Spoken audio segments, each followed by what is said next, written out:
This is the 2017 higher level chemical equilibrium question. In part A, you're asked what is meant by a chemical equilibrium. So that definition says, chemical equilibrium is a state of dynamic balance in a reversible reaction where the rate of the forward reaction is the same as the rate of the reverse reaction. Why is it described as a dynamic state? Well, a dynamic state is one where the forward and reverse reactions continue to produce products and reactants, i.e. the reactions don't stop. State Le Chatelier's principle. Le Chatelier's principle says that if a stress is applied to a system at equilibrium, the system readjusts to relieve the stress applied. So in the next part, you're asked to consider the following chemical equilibrium established between dinitrogen tetroxide, N2O4, and nitrogen dioxide, NO2, at a certain temperature T. So here we have the reversible reaction. So N2O4, dinitrogen tetroxide, is colourless, and NO2, nitrogen dioxide, is a dark brown gas. In part B, you're asked to write the equilibrium constant expression for the reaction. So the equilibrium constant, Kc, for this particular reaction, okay, remember you always write out the reaction that the equilibrium constant pertains to. So on the top we have the products and on the bottom we have reactants. We always use square brackets to denote concentrations, and we always raise the concentrations to the power of the coefficient of the product or reactant in the balanced equation. Okay, so the Kc value here in this particular question is going to be the concentration of NO2 to the power of 2 divided by the reactants, the concentration of N2O4 to the power of 1. Okay, there's only one mole of this in the balanced equation. In the next part of the question, in part C, we're told that the value of Kc for the reaction at temperature T is 0.2. We're also told that 1 mole of pure dinitrogen tetroxide was sealed into a container of fixed 10 litre capacity. Calculate the equilibrium concentration in moles per litre of each of the gases at temperature T. So we've underlined the important bits of information here. We've underlined that the Kc value is 0.2. We're underlining that we have 1 mole of pure dinitrogen tetroxide and that the volume of the container is 10 litres. Okay? We're asked to calculate the equilibrium concentration in moles per litre of each gases at temperature T. So let's put together a table. So in this particular question, we just have one reactant and one product, okay? And we just to make a note of their molar ratio. So their molar ratio, which is given to us in the balanced equation, is 1:2. So we have that in there, okay? Then we remember ICE, okay? So ICE stands for initial number of moles, C for the change, and E for the equilibrium number of moles, okay? And we're also going to remember our not very complicated triangle, which allows us to work out the concentration, okay, of the gas. The concentration is going to be the number of moles divided by volume. Okay, so let's pop in the information that we're given from the question. So we were told that the initial amount of dinitrogen tetroxide is 1 mole, and at the beginning there's no moles of NO2, okay? In this particular question, we're not told the change in the number of moles. We are told the Kc value. So this is kind of like a backwards version of this particular kind of question, this calculation. So what we're going to do is we're going to say, well, we'll lose a certain amount, X moles of my N2O4.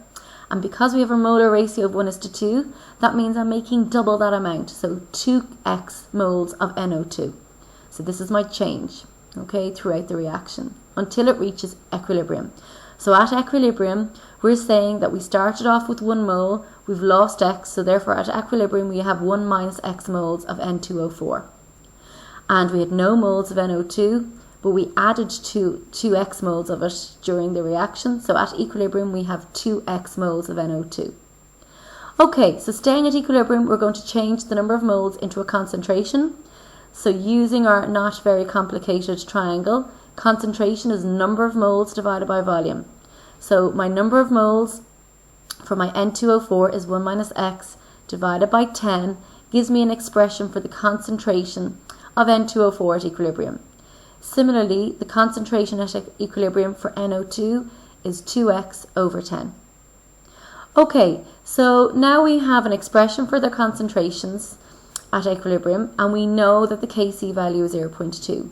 So let's sub all of that into the Kc expression we had from earlier. So my Kc value, which is 0.2, can be expressed as the concentration of NO2 to be squared divided by the concentration of N2O4. So 0.2 is equal to my equilibrium concentration of my product NO2 is 2x all over 10. I will square that in a minute. And we divide that by 1 minus x over 10. And remember, the equilibrium concentration of N2O4 is 1 minus x over 10. Okay? So what I'm going to do now is I'm just going to do some algebra. Okay? Some maths, alright?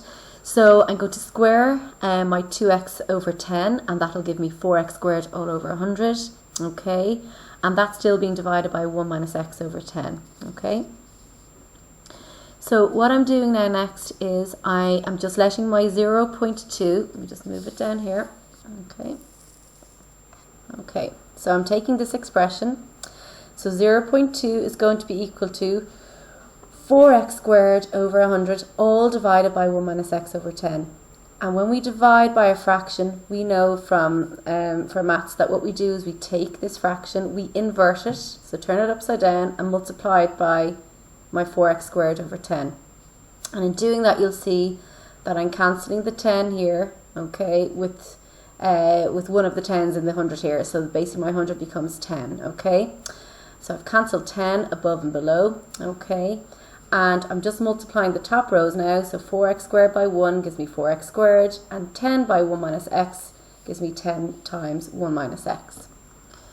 Okay, so that's all equal to 0.2. So let's cross multiply now. Okay, so I have 0.2 times, using a square bracket, 10 times 1 minus x, close my square bracket, is equal to 4x squared.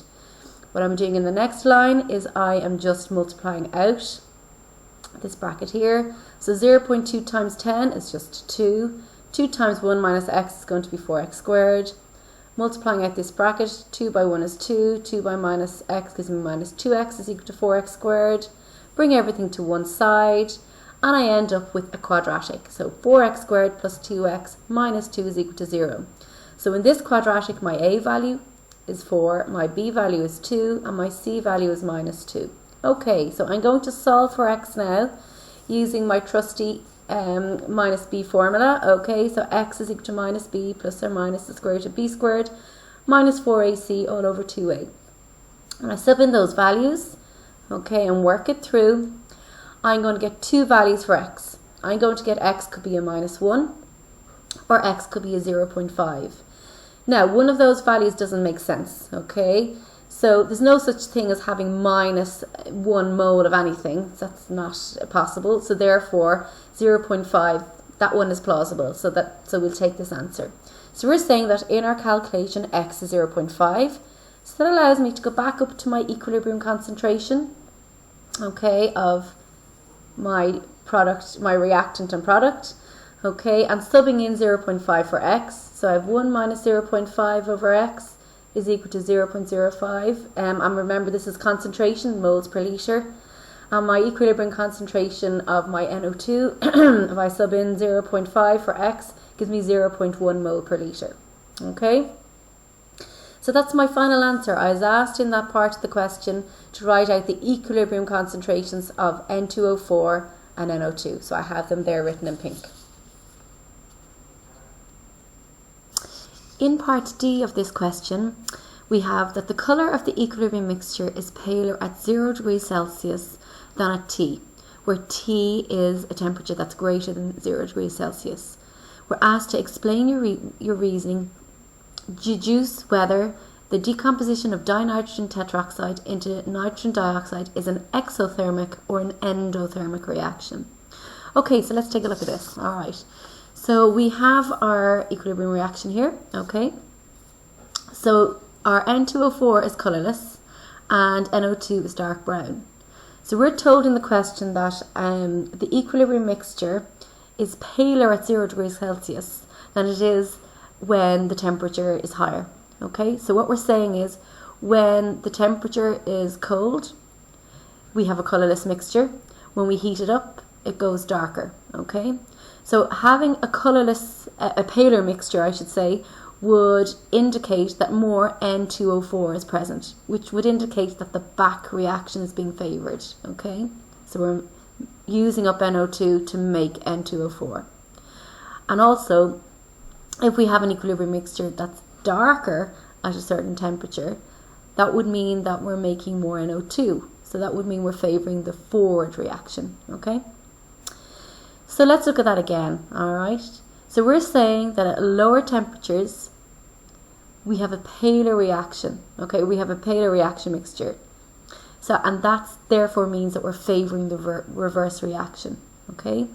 At lower temperatures, according to Le Chatelier's principle, the exothermic reaction will always be favoured because the system is trying to undo the cooling down, okay? So it's trying to heat the system back up, okay? So that would mean that the reverse reaction is an exothermic reaction, okay? Now, this would therefore mean that at higher temperatures, we would favour the endothermic reaction, which is the forward reaction here, okay? So that would mean that the forward reaction is endothermic. So at a higher temperature, we're trying to cool things back down according to Le Chatelier. That means we would favour the endothermic reaction. And in this case, it's the forward reaction because the equilibrium mixture gets darker because we're making more dark brown NO2. So therefore, the question was asking us whether the decomposition of N2O4, i.e. the forward reaction, is it endothermic or exothermic? So our deduction is that it's endothermic, okay?